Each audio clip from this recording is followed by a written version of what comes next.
میں دوسرے مقرر طلحہ لطیف صاحب کو دعوت دوں گا جو NID یونیورسٹی کراچی سے تشریف لائیں. آئیے بسم اللہ. مائک آن کر لیجئے پلیز. جی طلحہ آپ کا موضوع بھی یہی ہے, آپ کا ٹائم شروع ہوتا ہے, اب ججز کی اجازت کے ساتھ شروع کیجئے. یہ زمین سسک رہی ہے,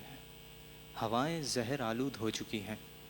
کہ نفرتوں کے بوجھ تلے دبے یہ در و دیوار گواہ ہیں کہ انسان اب صرف زندہ ہے مگر زندگی کی حرارت سے محروم ہے, کہ نفرتوں کے سوداگر منڈیوں میں بیٹھے انسانیت کو نیلام کر رہے ہیں, کوئی رنگ کے نام پر, کوئی نسل کے نام پر, تو کوئی سرحد کے نام پر. لیکن جناب والا نفرت کی آندھی چاہے کتنی ہی تیز کیوں نہ ہو, انسانیت کا دیا کہیں نہ کہیں جلتا ضرور رہتا ہے اور بتاتا رہتا ہے کہ نفرتوں کے اس دور میں بھی انسانیت ابھی زندہ ہے,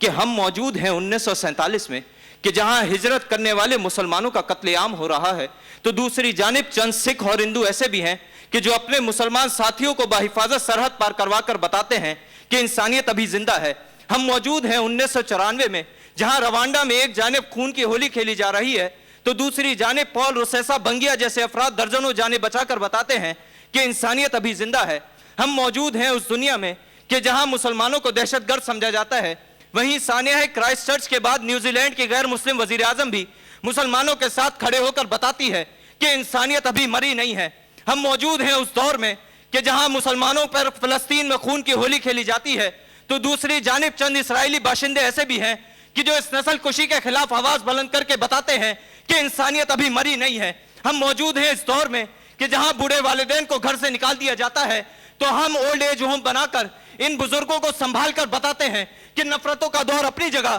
مگر انسانیت بھی اپنی جگہ موجود ہے. ہم موجود ہیں اس دور میں کہ جہاں بھائی بھائی کے لیے آواز بلند کرنے کو تیار نہیں, وہیں مظلوموں کی آواز بننے والا یہ میڈیا کبھی سندھ میں اپاہج کی گئی اونٹنی کی آواز بلند کرتا ہے تو کبھی کراچی میں ڈمپروں تلے روندے جانے والے ماؤں کے لختے جگروں کے لیے اور بتاتا ہے کہ نفرتوں کے اس دور میں انسانیت زندہ ہے, کہ جناب والا نفرتوں کے اس دور میں انسانیت کا خمیر زندہ تو ہے صحیح مگر ساتھ ضرور لے رہا ہے, اور نفرت کے ٹھیکیداروں کو للکار کر کہتا ہے کہ اس چمن کو کبھی صحرا نہیں ہونے دوں گا,